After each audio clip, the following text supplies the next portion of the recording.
we sail a little bit high.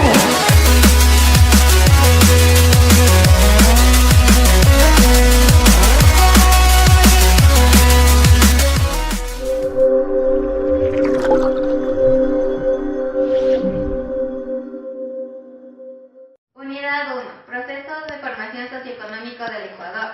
En esta unidad vamos a hablar sobre la talla formativa. En este periodo encontramos a la civilización de los olmecas. Se caracteriza esta cultura porque estaban representados por el jaguar. Eran escultores, orfebres. También apareció el cero. También las cabezas monolíticas del Candelario civil religioso. La escritura jeroglífica. En la economía podemos encontrar que eran agricultores. Sembraban maíz, cacao, frijol, calabaza. También consumían carne de pescado, de tortuga, de venado y de perros domesticados. En la sociedad encontramos que eran tribus de un solo jefe. El tipo de organización era por ciudades dispersas. La comunidad o rey o sacerdote siempre estaba cerca de las milpas. La construcción de los centros ceremoniales también era muy importante. El hombre se dedicaba al cultivo de la tierra, mientras que la mujer se dedicaba a la orfebrería y a las esculturas. En la política podemos encontrar que eran un gobierno teocrático. En el periodo clásico encontramos a las culturas Teotihuacán, mayas y zapotecas. Los teotihuacanes significa lugar donde han nacido los dioses. En esta cultura encontramos que existieron dos pirámides, la pirámide del sol y la pirámide de la luna. También hacían sacrificios religiosos. Realizaron sacrificios humanos y animales. Los animales que adoraban eran el lobo, el jaguar, el águila, el halcón, el búho y las serpientes. En la economía también podemos encontrar que eran agricultores. Sembraban maíz, calabaza, frijol y chile. También se caracterizaron por la canalización de agua. También podemos encontrar que esta cultura se caracterizaba por el comercio de obsidiana. Este era un utensilio que servía para la elaboración de herramientas. También sus gobernantes incentivaban la producción artesanal. En la sociedad podemos encontrar que se dividía en sociedades ceremoniales y en sociedades residenciales.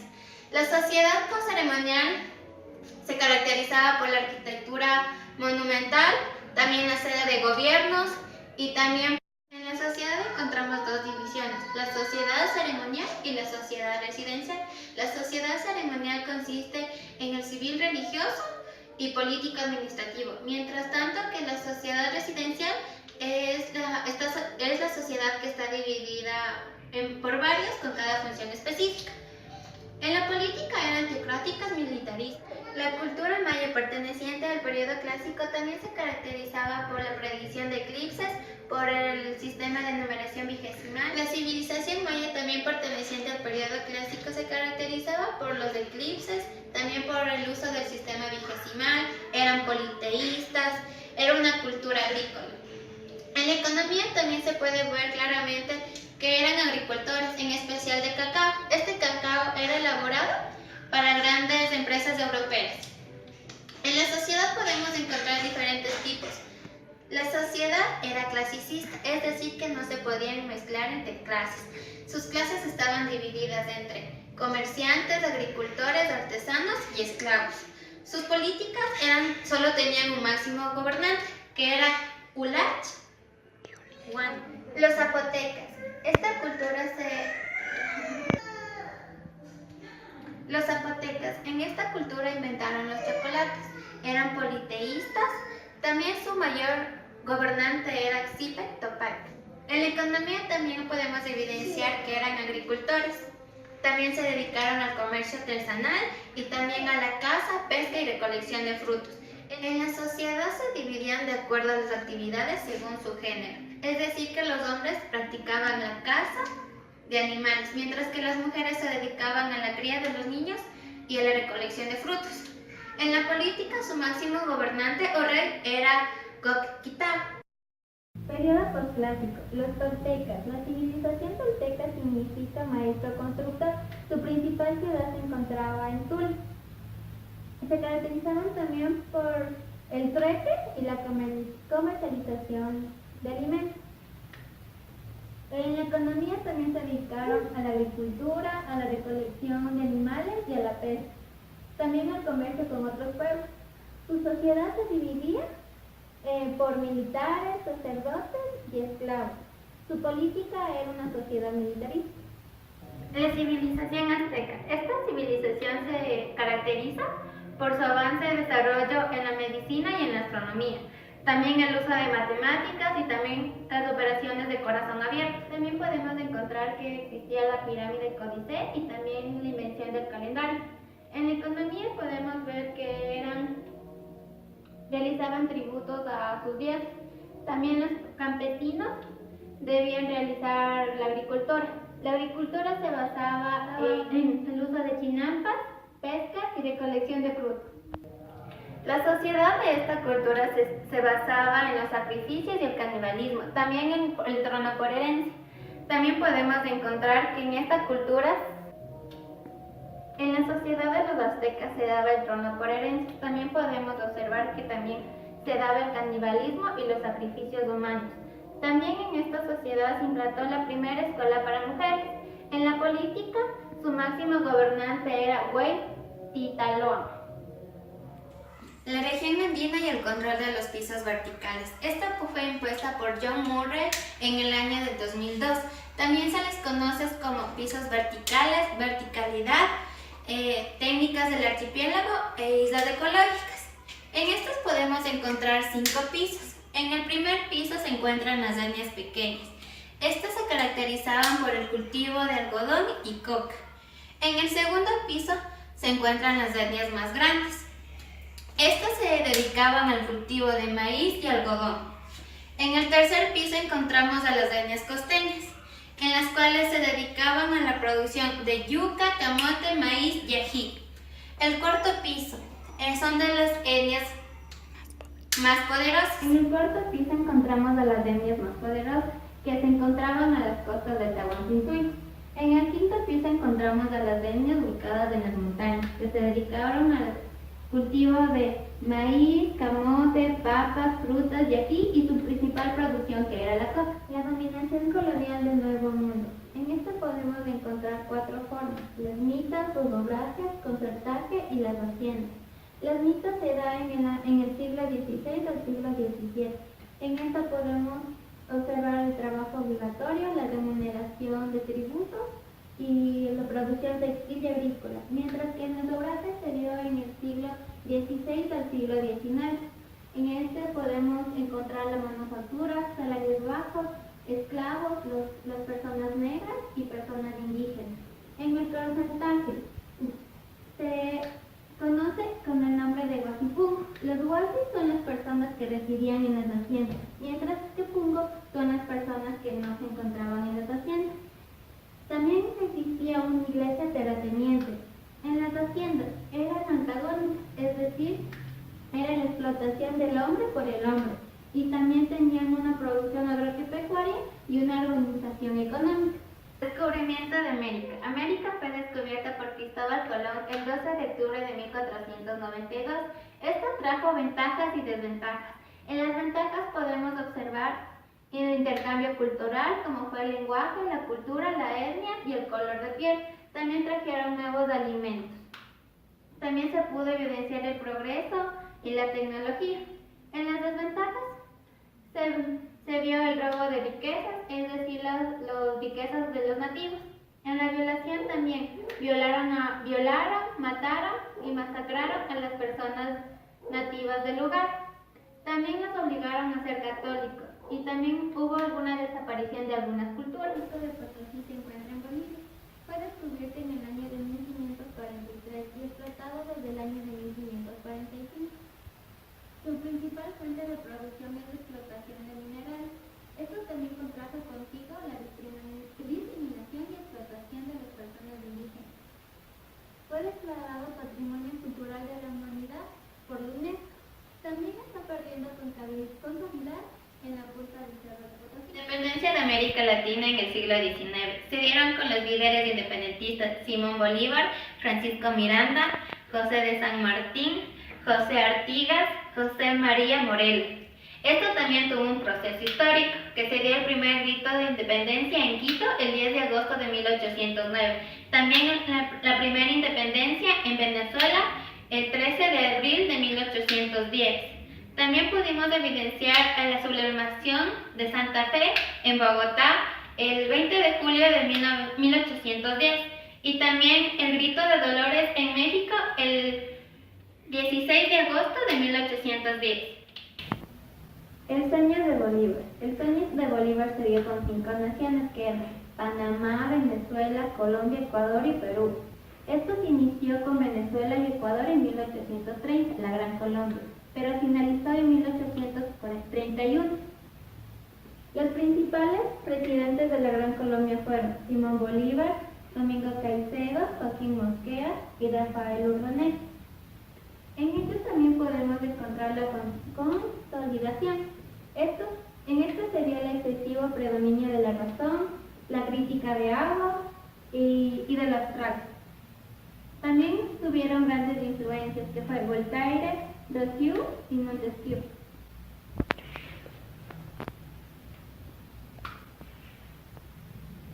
El capitalismo nace en el siglo XIX.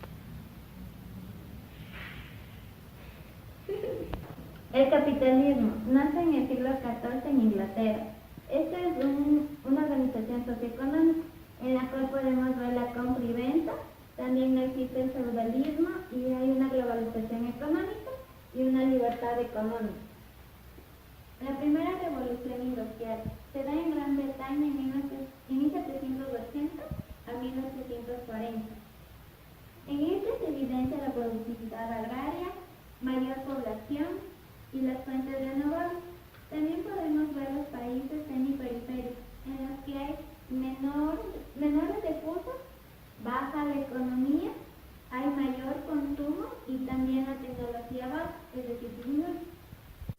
Modelo agroexportador o MAE. Esto se dio a finales del siglo XIX y se trata de la división mundial entre países centrales y periféricos.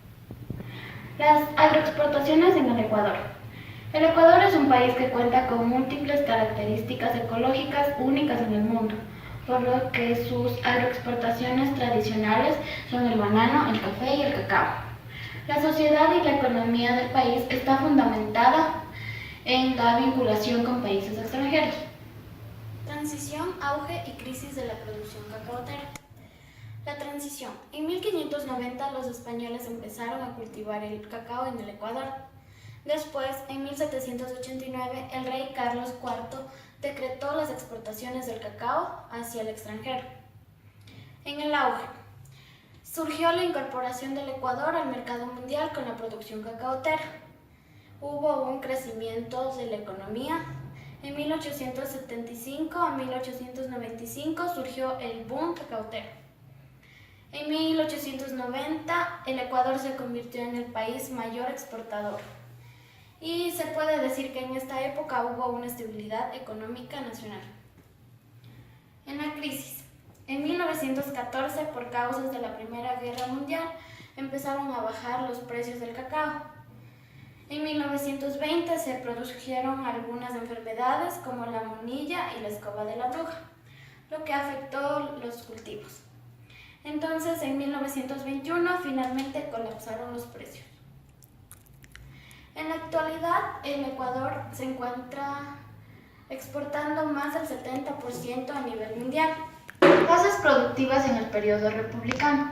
El ferrocarril se inició con García Moreno con un recorrido entre Quito y Guayaquil en el año 1872. Este proyecto fue culminado por Alfaro en el año de 1908. El ferrocarril fue muy importante ya que favoreció la integración entre costa y sierra. Dentro de esto también se da la articulación económica regional a nivel nacional. Tendencia económica es la importación de bienes y servicios de países extranjeros, lo cual favorece la inversión y facilita las relaciones entre los gobiernos. Existen dos tipos, la dependencia económica interna y la externa. La interna, ahí tenemos que el país está bajo el esquema de la dolarización. Esto se da con la exportación de materia prima y el petróleo. En cambio, en la dependencia económica externa se da durante la época colonial.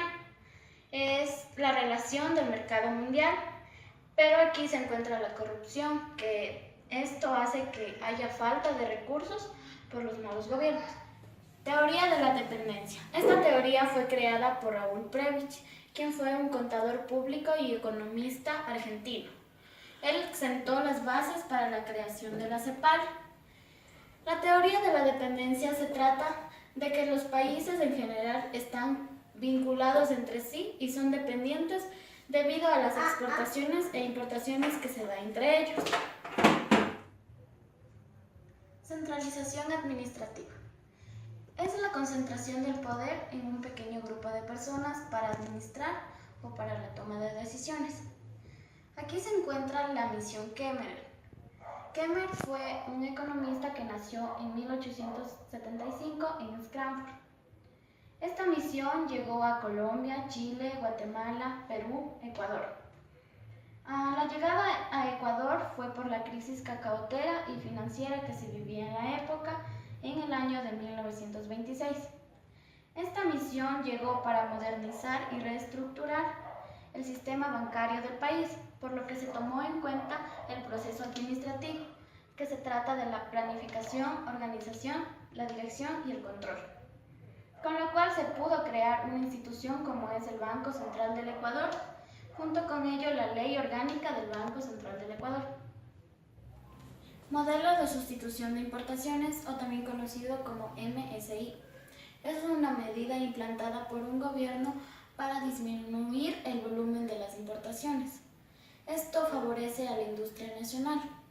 Una causa es el cambio de las políticas económicas nacionales. Entre los países industrializados tenemos a Chile, Brasil, Argentina, Colombia y México. Entre las ventajas del modelo de sustitución de importaciones es la regulación de precios y que favorece el proceso de la industrialización. Entre las desventajas tenemos que hay escasez del capital de un país y cambios constantes en la ideología de los gobiernos. Auge de la producción bananera. Se dio en el año 1950, lo que integró al Ecuador al mercado internacional. Esto se dio porque hubo una demanda en Estados Unidos y en Europa. Los primeros países en exportar el banano ecuatoriano fueron Chile y Perú. El auge de la producción bananera también hizo que existiera migración de la sierra a la costa, produciendo así un crecimiento urbano. También se dio el capitalismo por la creación de multinacionales en el país. El auge se divide en tres etapas. El primer auge tuvo un eje económico y se dio entre los años 1949 y 1955. El segundo auge se caracteriza porque hubo un descenso y un aumento posterior entre los años 1958 y 1972. El tercer auge se caracteriza porque hubo una mayor trascendencia entre los años 1976 y 1995. Luego se produjo la crisis de la producción bananera durante los años 60. Una causa de esto fue la baja demanda internacional que existió, porque había masivas variedades de banano a nivel mundial. Por lo tanto, los costos decayeron. La CEPAL es la Comisión Económica para América Latina y el Caribe. Fue creada el 25 de febrero de 1947. Se divide en 4 etapas, los años 50, 70, 80 y 90. En los años 50 se dio la industrialización de las importaciones. En los años 70 se dieron las reformas para la disolución de las industrias, con lo que se buscaba la homogeneización de las exportaciones. En los años 80 hubo una superación del endeudamiento. En los años 90 se dio la transformación, favoreciendo así la equidad. Objetivos básicos de la CEPAL. Tenemos 3 objetivos. El primero, resolución de problemas económicos suscitados por la guerra. También la investigación de los problemas económicos y técnicos y la difusión de informaciones económicas. Entre los objetivos del milenio tenemos 8, que son erradicar la pobreza y el hambre, lograr la enseñanza primaria, pero esta que sea a nivel universal, promover la igualdad de género y la autonomía de la mujer. El 4 tenemos disminuir la mortalidad infantil. También el 5, aumentar la salud materna. El 6 es combatir el VIH, el paludismo y otras enfermedades. El 7 se trata de fomentar el cuidado del medio ambiente. Y el 8, promover una asociación mundial para el desarrollo. El auge se dio en el año de 1964, donde se destinó 500.000 de hectáreas para la extracción del petróleo.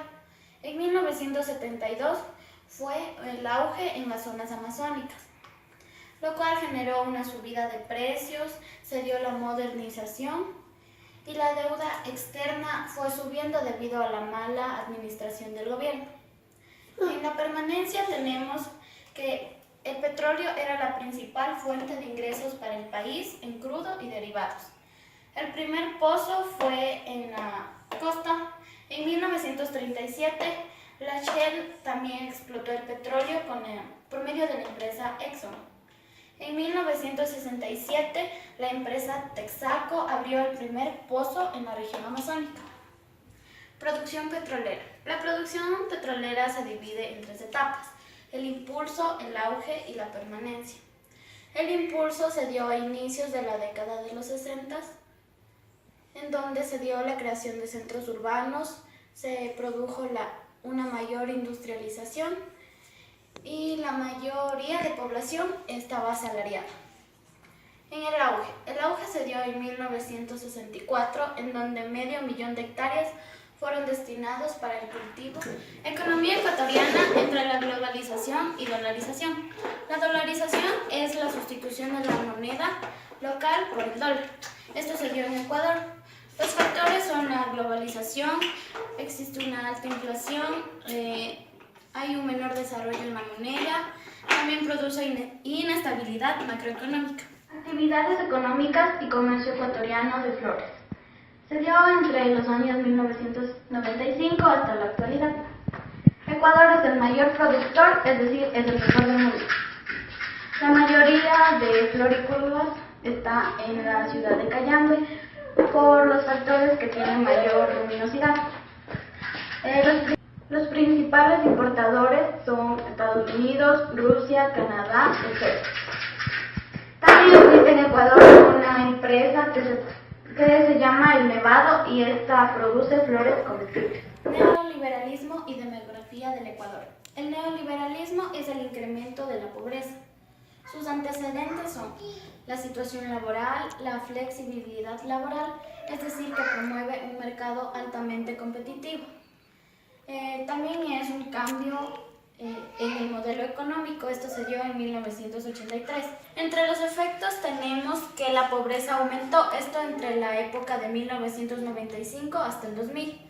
También hubo una minorización en las indemnizaciones, por lo cual el salario mínimo decreció.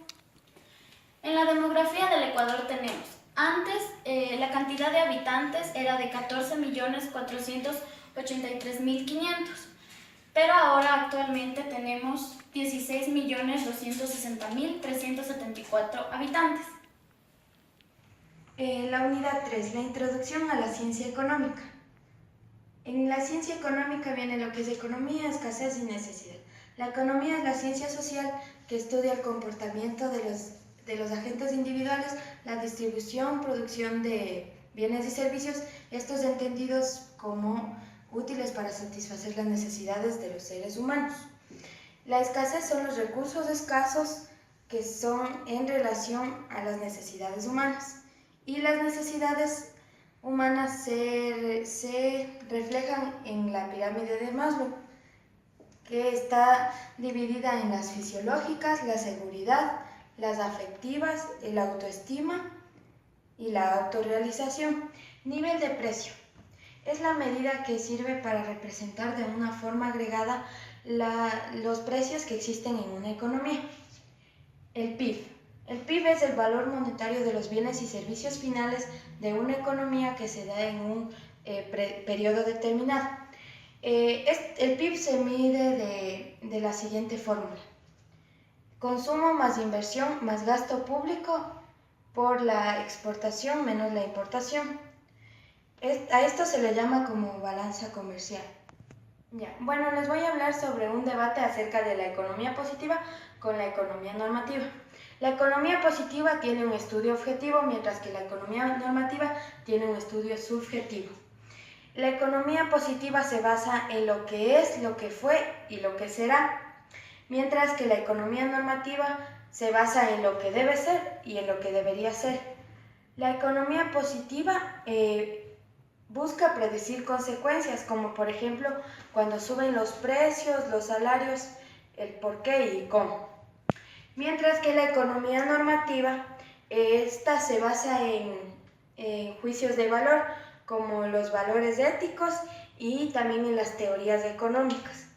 Las teorías económicas es la microeconomía y la macroeconomía. La microeconomía es la que se encarga del estudio del comportamiento de los agentes individuales, que son la familia, la empresa y el gobierno.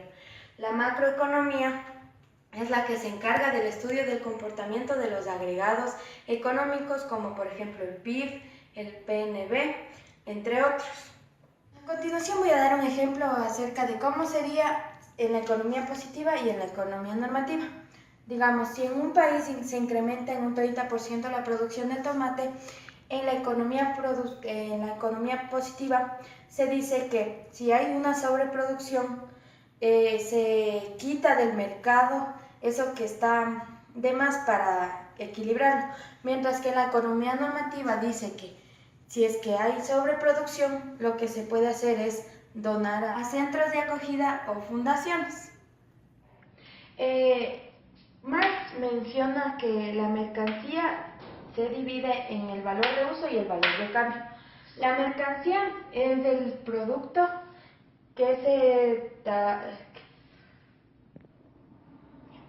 La mercancía es un producto de trabajo que está destinado para el consumo de las necesidades del hombre, pero este no es creado para el consumo mismo, sino para la venta. El valor de uso representa la utilidad y beneficios económicos que proporciona el bien para su utilidad futura que se lo derive. Como por ejemplo un panadero que hornea 10 panes, entonces su valor de uso sería que por día hornea 10 panes. El valor de cambio es aquel que establece cuánto de un producto toca intercambiar para obtener otro. Como por ejemplo, una persona desea intercambiar una motocicleta por una cocina. Es un cambio coherente ya que ambas son del mismo valor. Plusvalía es el valor de un bien o producto que se registra en la propiedad de la raíz cuando un inmueble tiene plusvalía, cuando su valor sube, cuando se registran mejoras. La fuerza de trabajo, según Karl Marx, es la capacidad de trabajo del trabajador empleado en el proceso del trabajo que junto con la materia prima, objeto de transformación y modos de producción, a esto se lo llama fuerza de productividad. El trabajo es la acción realizada por el hombre independientemente de sus características o circunstancias. El trabajo se divide en dos, el trabajo concreto y el trabajo abstracto. El trabajo concreto es un trabajo específico de los productores, que es un trabajo útil que produce objetos útiles. Este también se le conoce como valor de uso, pero no se puede comparar. Un ejemplo es el panadero que hace pan y el herrero que trabaja con hierro. El trabajo abstracto, en cambio, es un trabajo que es igual para todos los productores, pero tiene desgaste físico y mental. Un ejemplo son las enfermeras junto con los doctores, tienen el mismo desgaste. Bueno, a continuación les voy a hablar acerca de los pensamientos económicos. Existen diferentes, pero vamos a empezar con lo que es el pensamiento clásico. En el pensamiento clásico existen dos autores, Adam Smith y David Ricardo. Adam Smith desde 1723 a 1740. Fue el primer economista académico que habló acerca del pensamiento académico. Él hizo un libro acerca de las riquezas de las naciones, habló de la acumulación de capitales, el aumento de ahorros y la división de trabajo, también de la productividad en la que entra la eficacia y la eficiencia. También habló del libre mercado en el que entra lo que es el precio natural con el precio justo. El siguiente autor es David Ricardo, de 1792 a 1823. Su obra principal son los principios de la economía política y tributación, eso fue hecho en 1817. Él habló del valor de los bienes y la cantidad de trabajo, también de los rendimientos decrecientes de la tierra y la distribución de la renta de la tierra. Este se divide en tres clases sociales: los terratenientes, los trabajadores y los capitalistas. Los terratenientes dice que es la renta, ellos no invierten, ellos compran los bienes de lujo, lo que ellos quieren. Los trabajadores en cambio tampoco no invierten, pero ellos solo compran los bienes esenciales para sus necesidades. Ya. También los capitalistas en cambio ellos sí invierten, ya que ellos acumulan capital, pero cuando reinvierten el capital. La escuela neoclásica. Esta se dio en Europa en el siglo XIX. Los principios básicos fueron hablados por economistas anteriormente clásicos. También la teoría del valor o riqueza es también la utilidad y la escasez. La transformación de precios en el consumo individual y el soporte económico. Se basaba en un sistema matemático. También el consumo. En la escuela neoclásica no intervenía el Estado. Tampoco tenían una actividad económica específica. Se basaban en el trabajo en general. La escuela neoclásica tiene diferentes fundadores, como son Fayol, Taylor y Weber. Fayol, de Estados Unidos, habló de la administración científica y de la racionalización del trabajo obrero. Fayol, en cambio, de Francia, habló de la administración general o industrial, también del método positivista. Mientras que Weber, de Alemania, habló acerca del pensamiento social económico, la burocracia, el progreso administrativo y la estructura política y social. El siguiente pensamiento económico es El marxismo. Tenía política y doctrina socioeconómica, con dos autores, Karl Marx y Friedrich Engels, 1820-1895. También se dio aquí el materialismo histórico, que es la evolución de los modos de producción. También se dio la lucha de clases, en la que dice que siempre existe una clase dominante y una clase dominada, en este caso la burguesía y el proletariado. También se dio la teoría de la plusvalía, en la que dice que el obrero percibe un salario inferior al trabajo que él realiza. El trabajo es la acción realizada por el hombre para conseguir un trabajo o servicio. El trabajo se divide en dos: el trabajo concreto, como anteriormente ya lo dijimos, este no tiene desgaste mental, y también en trabajo abstracto, este sí tiene desgaste mental y físico.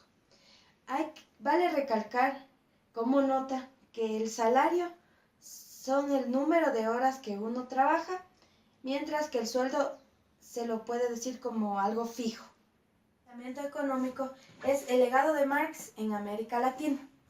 En este caso es José Carlos Mariátegui, el pensador social marxista más importante de América Latina. Él nació en Lima en 1899 y murió en 1930. Él se encargaba de hablar acerca de los problemas peruanos, que eran las ideologías políticas y sociales. También se volvió a basar en el materialismo histórico, que anteriormente ya fue mencionado por Marx. El siguiente pensamiento económico son los neoclásicos, pero de Alfred Marshall, y la contribución a las ciencias económicas.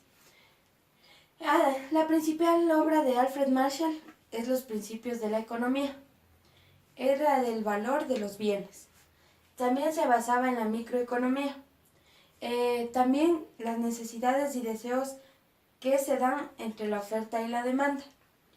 Hay un equilibrio entre dinero y trabajo. También tiene un enfoque en las matemáticas y la estadística, que dice que puede ayudar a tomar unas mejores decisiones. La nueva economía institucional es otro pensamiento económico. Se dio en la década de los 30. También se basa en la ciencia económica. Dice que emerge de la economía neoclásica a través de emociones, de transacciones e instituciones. También instituciones como las reglas de juego. También se basa en el individualismo de la metodología. También dice que se basa en lo que es el mercado libre, el intercambio. Y también en el criterio de eficiencia para el análisis. La nueva economía institucional es otro pensamiento económico. Se dio en la década de los 30. También se basa en la ciencia económica. Dice que emerge de la economía neoclásica a través de emociones, de transacciones e instituciones. También instituciones como las reglas de juego. También se basa en el individualismo de la metodología. También dice que se basa en lo que es el mercado libre, el intercambio. Y también en el criterio de eficiencia para el análisis. A continuación les voy a hablar acerca de los modos de producción. Existen 5, pero el primero es la comunidad primitiva. En la comunidad primitiva se dieron las relaciones sociales de producción que eran colectivas y no antagónicas, o sea que no existía explotación. Las principales actividades económicas eran la caza, la pesca y la recolección de frutos. En la división de trabajo existían 2. La primera que era por edad y sexo y la segunda que era por la agricultura y la ganadería.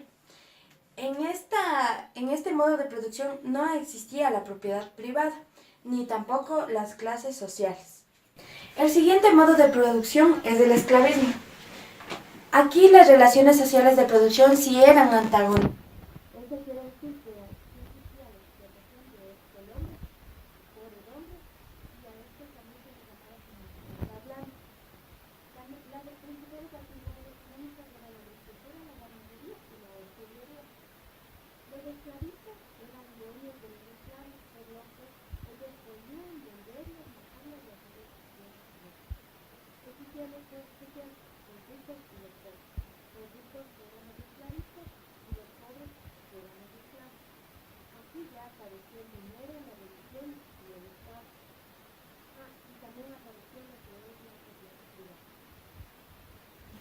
El siguiente modo de producción era el feudalismo, que tenía relaciones sociales de producción antagónicas.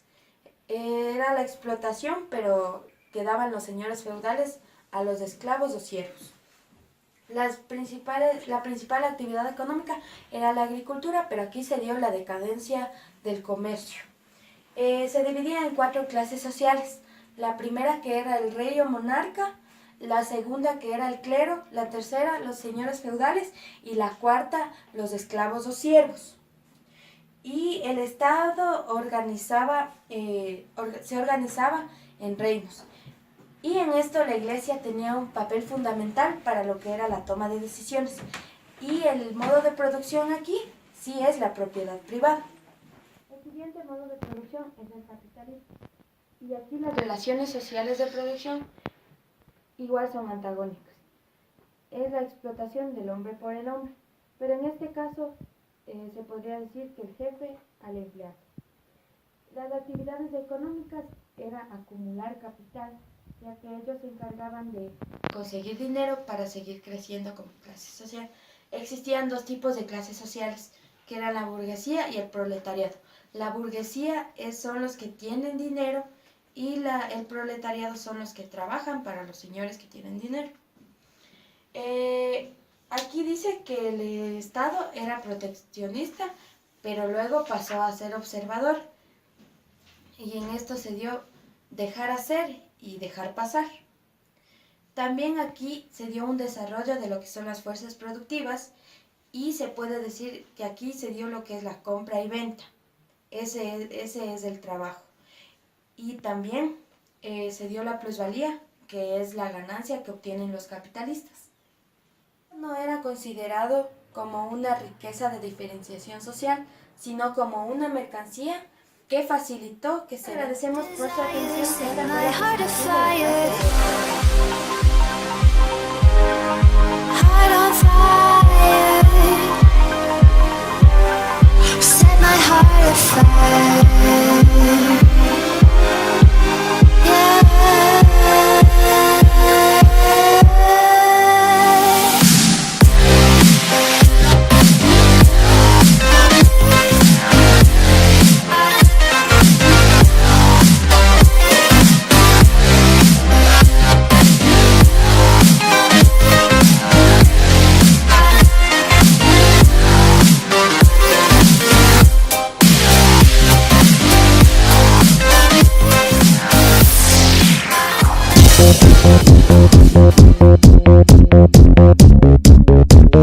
You're so sexy, sexy, sexy.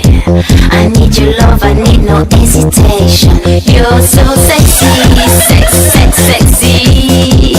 Feel me now and start the conversation.